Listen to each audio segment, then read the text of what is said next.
Hai El Indonesia, kami dari 24 jam bersama Gaspar. Halo. Ada sutradaranya Angginun, dan Halo. ada pemainnya ada Gaspar, Reza, saya Loro berperan sebagai Kik. Aku Shina Cinnamon berperan sebagai Agnes. Yes. Gaspar, jika aku menghilang, apakah kamu akan mencariku? Aku pikir begitu. Namaku Gaspar.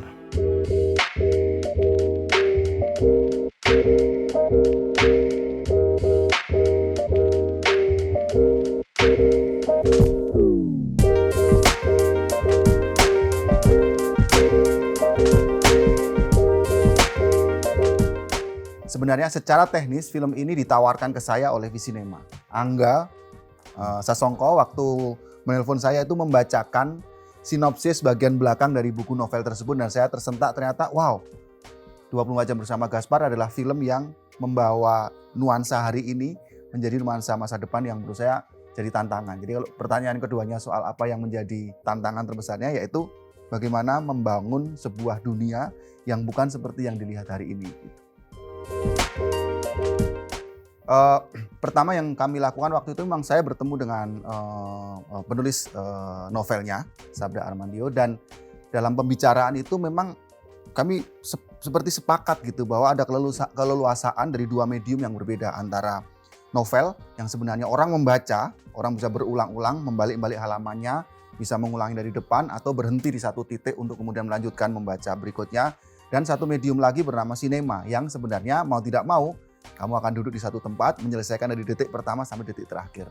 Dan keleluasaan itu juga kita sadari bersama antara saya sama si Dio kan gitu bahwa itu dua medium yang berbeda gitu. Seolah-olah ada kebebasan yang sebenarnya memang dipercayakan kepada kami untuk mengolah yang abstrak dalam tulisan menjadi bentuk visual gitu. Kalau cara mensikapi karena gini, terus terang ada banyak keterbatasan loh ketika kita mewujudkan kalimat-kalimat dalam novel dan ke dalam sebuah satu sajian visual. Banyak keterbatasannya karena ya tentu saja hal yang paling simple misalnya kayak tidak ada tempat yang bisa merepresentasikan apa yang ada di dalam novel gitu. Jadi kita harus mengkreasi bentuknya, mengkreasi bahkan membuat kreasi yang bisa jadi berbeda dari apa yang ada di novel gitu. Tapi bahwa kami berdua ketika akan mewujudkan kita tahu betul bahwa sebenarnya itu dua medium yang berbeda. Ya, pertama Gaspar adalah seorang yang sedang mencari sahabatnya yang hilang. Dan dia punya insting sebagai detektif gitu ya, yang mencoba untuk mengumpulkan semua clue-clue yang ada, mencari tahu dan mencoba membentuk satu tim untuk menemukan sahabatnya yang hilang. Jadi ini kisah tentang pencarian juga, bagaimana seorang Gaspar menghadapi masa lalunya, masa kecilnya gitu ya. Kurang lebih seperti itu dunianya Gaspar gitu. Kalau ditanyain persiapan fisik,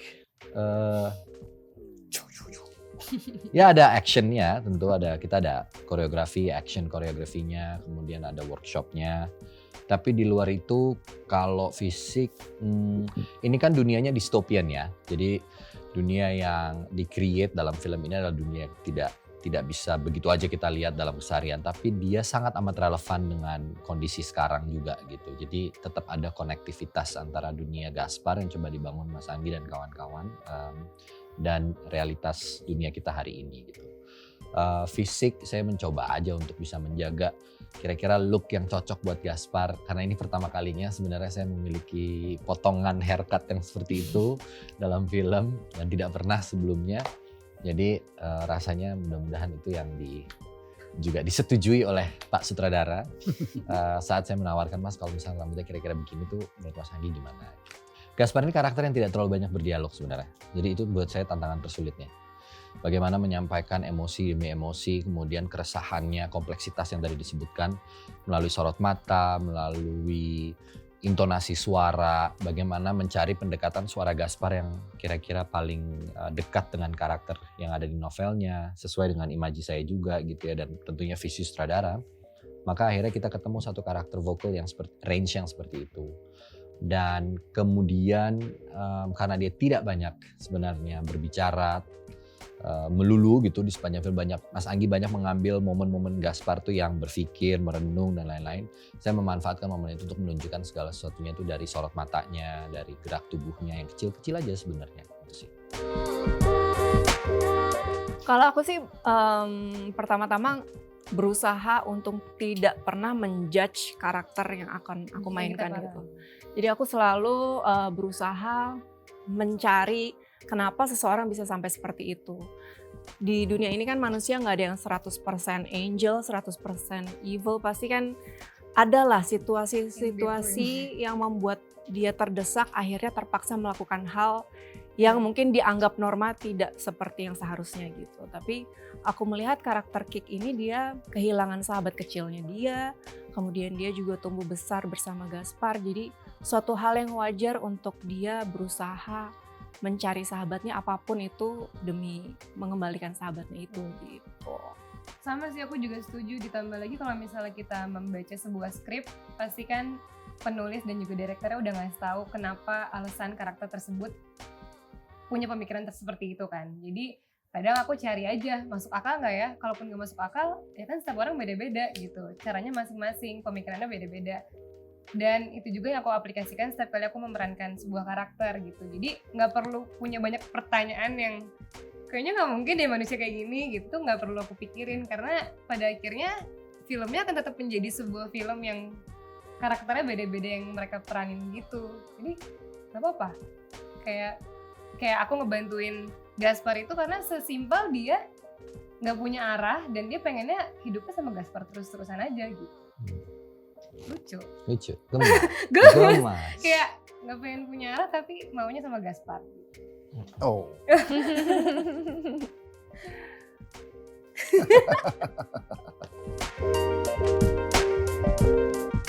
Pertama, buat saya pribadi, film Gaspar itu 24 Jam Bersama Gaspar adalah sebuah film yang menawarkan sesuatu yang baru dan sudah hampir mungkin 1 dekade atau bahkan 2 dekade terakhir kita tidak punya gambar sinema seperti itu.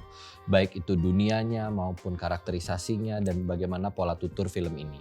Jadi menarik ketika kita melihat sebuah film yang menawarkan satu hal yang baru buat sinema Indonesia, karena buat saya itu menambah variasi sinema kita, memperkaya dunia sinema kita. Kalau saya sih melihatnya seperti itu.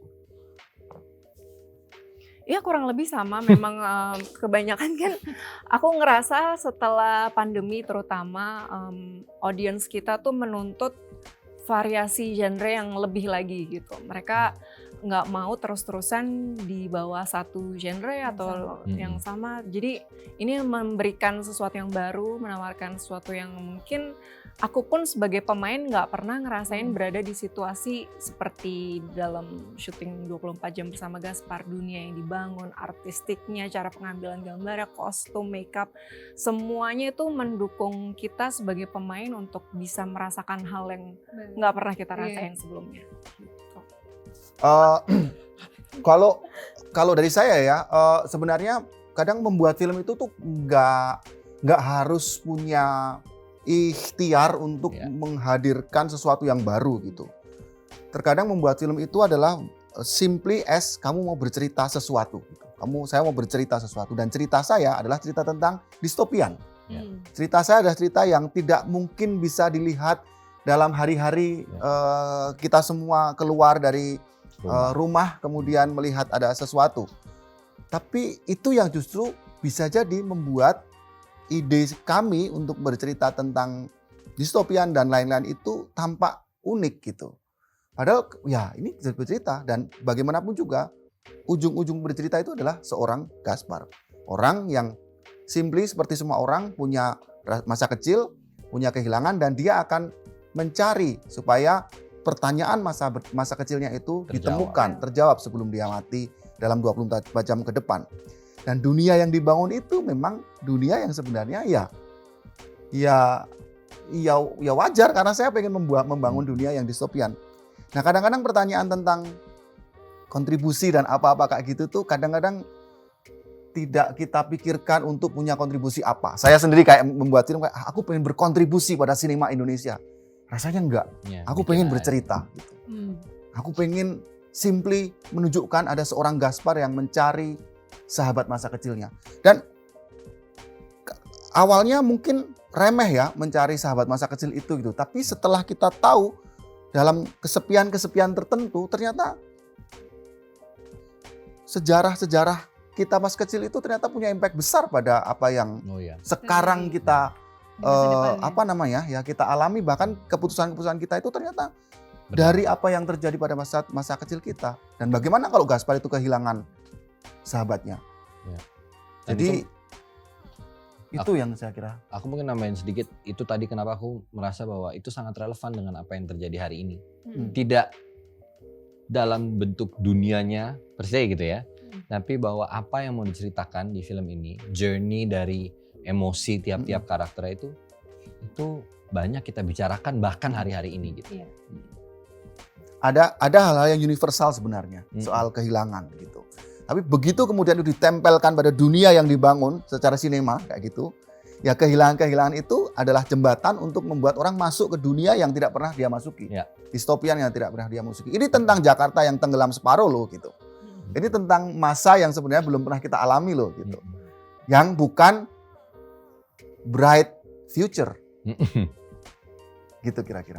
Yes. Film itu sebenarnya memang komprehensif ya. Setiap film sebenarnya tidak pernah ada ramuan yang salah satu dijadikan bumbu, salah satu dijadikan menu utamanya gitu. Kalau buat saya ya film itu memadukan semua hal dalam satu porsi yang sebenarnya kita sadari sebagai bentuk yang memang oleh penonton nanti kadang-kadang dipahaminya bukan dalam cherry picking gitu loh. Bukan dalam 1, 2, 3 apa istilahnya itu, apa yang dia inginkan dia lihat, tapi bahwa sebenarnya film itu sajian yang menyeluruh gitu. Kalau ketika membuatnya, apakah itu jadiin bumbu atau ini jadikan ini, saya tidak pernah kepikiran itu.